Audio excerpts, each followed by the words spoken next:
Today I'm going to show you something you've probably never seen before. We're going to take just a regular Hammond organ. This happens to be a C2. You could use C3, B3, any of the tone wheel Hammond organs.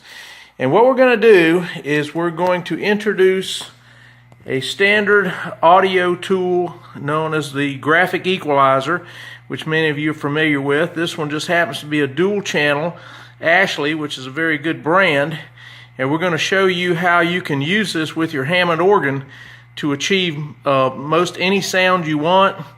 Many of you have purchased Hammond organs and they just don't sound right in your church. The highs, the lows just are not where they need to be because of the way the church sounds. So we're going to show you how that works today. Okay, so while holding a chord in the middle of the keyboard, I'm going to show you what it can do for your top end sound.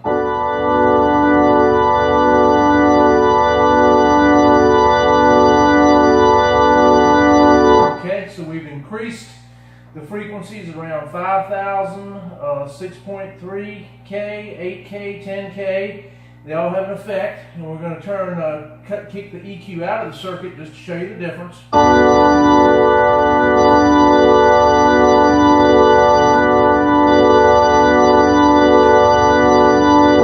Okay, I'm going to go ahead and put this back to a flat position, and I don't know how well this is going to work on your phone, but if you'll try it on your home computer, hopefully you've got some kind of subwoofer.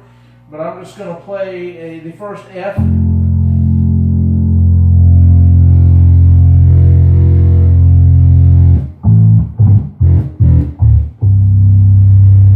And as you can hear, that has tremendously increased the bass, which is something we get asked about a lot to add to the organs.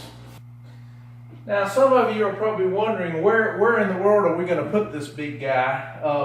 If you want to use an EQ that is this extensive, that can do all 31 bands and give you very fine increments of control, you can use this. You can leave it on top of the organ. You can get a couple brackets, which we can help you with. You can mount it underneath the organ, okay? Depends how accessible you want it to be. We also have a little unit we like real well here that is much smaller. It won't give you as fine a tuning increments as this guy, because this is only a 10-band unit, but it will work. Another way you can do this, another product we like, once again, not a lot less control, but this little amp tone EQ unit. It gives you a volume, bass, and a treble control. So it will help you to achieve what you want to achieve just without as many degrees of control. So another thing, all these EQ units have a volume control. So some of you might have an organ that's kind of weak in volume. It's not quite pushing the Leslie as hard as you want it to. So this also gives you a tremendous amount of boost you can put in to the organ that will help give you the volume you need. This particular way of adding an EQ to an organ can be done a couple different ways. We can put it on just one of the keyboards, so vibrato and non-vibrato will function on that keyboard. You have control. Or we can put it on the vibrato or the non-vibrato channel. Many of you may have noticed that when the organ is not in the vibrato mode, it sounds like it's duller, doesn't have the highs, and when you turn the vibrato on, you get the highs that you're looking for. A lot of guys will use the vibrato just for that reason when they actually might not really want the vibrato on.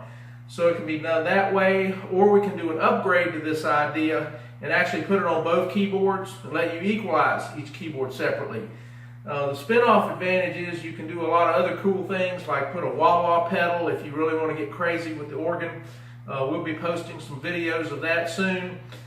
You can also add our string and orchestral synthesizer with this same modification. So you can go on my website, www.organguru.com, and you can see that, and just go ahead and subscribe to us on Facebook so you can get all the updates, and you can also get specials on organs that we're putting on special that particular week or month.